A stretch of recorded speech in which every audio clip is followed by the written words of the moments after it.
الیاس صاحب آپ کی آواز بریک ہو رہی ہے.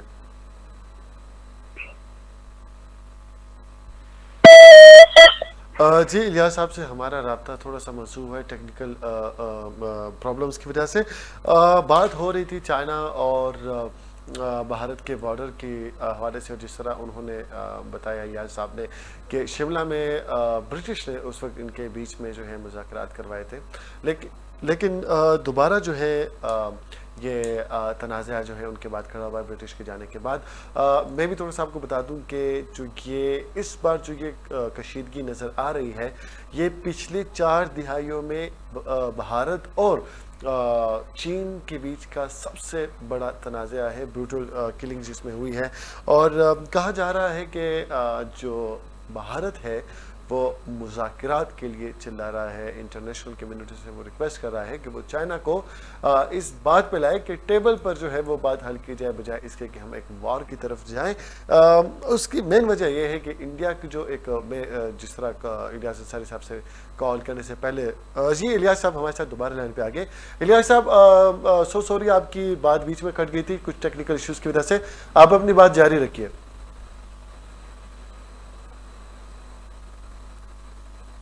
الیاس صاحب, ہیلو, جی الیاس صاحب آپ کو میری آواز آ رہی ہے؟ ہاں جی میں آپ کی آواز سن رہا ہوں. جی الیاس صاحب آپ اپنی بات جاری رکھیں, آپ ہمیں بتا رہے تھے ان کے تنازع کے بارے میں, بیچ میں بات کی تھی, آپ کنٹینیو رکھیں سر. جی میں اس کا تاریخی پس منظر بتا رہا تھا. جی بالکل, کہ اس طریقے سے جو ہے یہ پرانا تنازع ہے, بالکل, اور یہ کن کن جگہوں پر یہ مسئلہ ہے. اس کے اندر جو ایک اور اہم حصہ ہے وہ لداخ کا علاقہ ہے. بالکل, لداخ جو ہے وہ علاقہ ہے جو مقبوضہ کشمیر کا حصہ تھا, جس کو مودی نے اپنے پلاننگ کے بل پیش کر کے, بل پاس کر کے اپنے اس میں خاتے میں شامل کرنے کی کوشش کی ہے. اور آپ کو نہیں لگتا الیاس صاحب کہ اس کے بعد سے جب سے لداخ کو انہوں نے اپنے وہ دائرے میں شامل کرنے کی کوشش, اس کے بعد سے چائنا زیادہ ایکٹیو نظر آ رہا ہے؟ جی بالکل ایسا ہے, لیکن اگر ہم غور کریں تو یہ ماضی میں بھی ان کے درمیان تناؤ رہ چکا ہے. مثال کے طور پہ 1962 میں چین کا جو ہے چین کی لڑائی ہو چکی ہے انڈیا کے ساتھ, انہوں نے پورے اروناچل پردیش پہ قبضہ بھی کر لیا تھا. اسی طریقے سے آکسائی چین کا علاقہ جو ہے وہ انہوں نے کشمیر کے علاقے سے لے لیا تھا.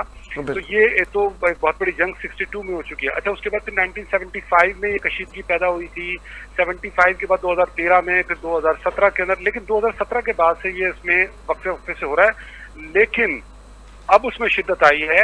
اور اس وقت تک 2017 سے لے کے اب تک 3500 مربع کلومیٹر مجموعی طور پر چین نے جو ہے وہ لے لیا ہے علاقہ انڈیا سے, جو پہلے انڈیا کے کنٹرول میں تھا.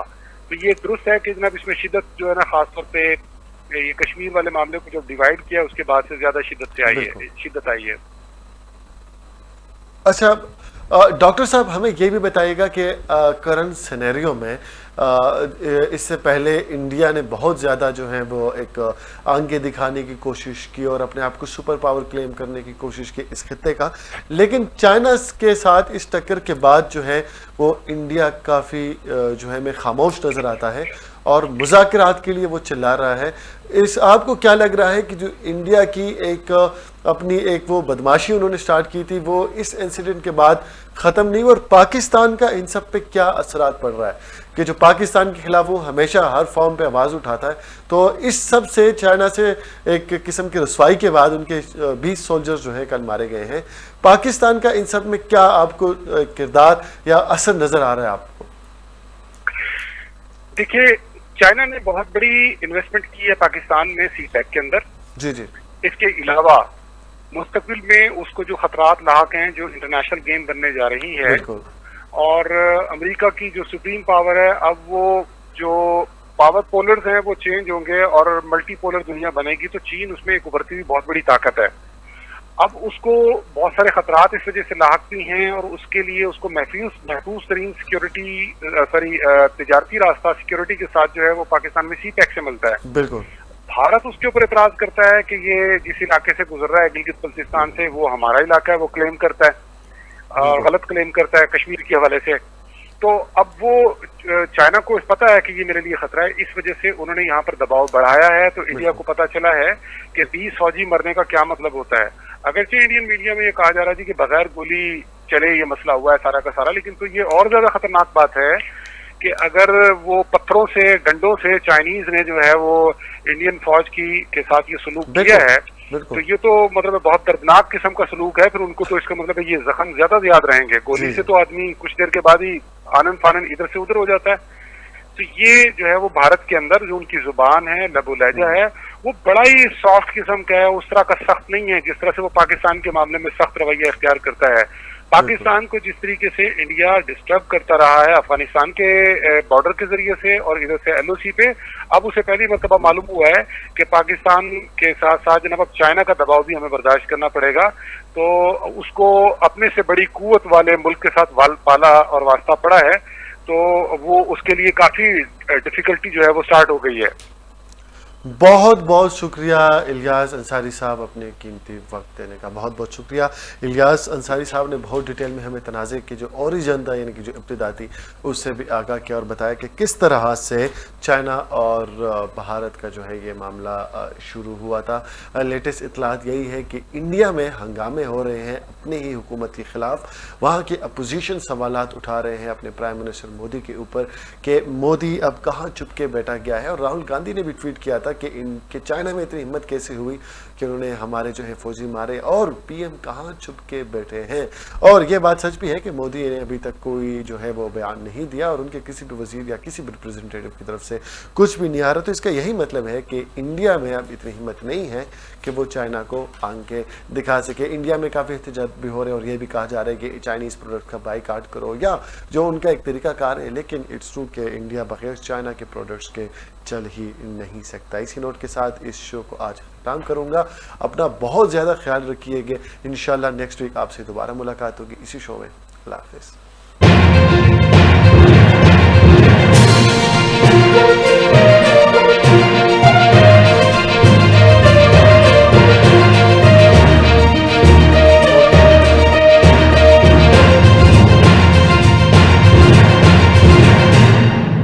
JNN ایک نئی روایت.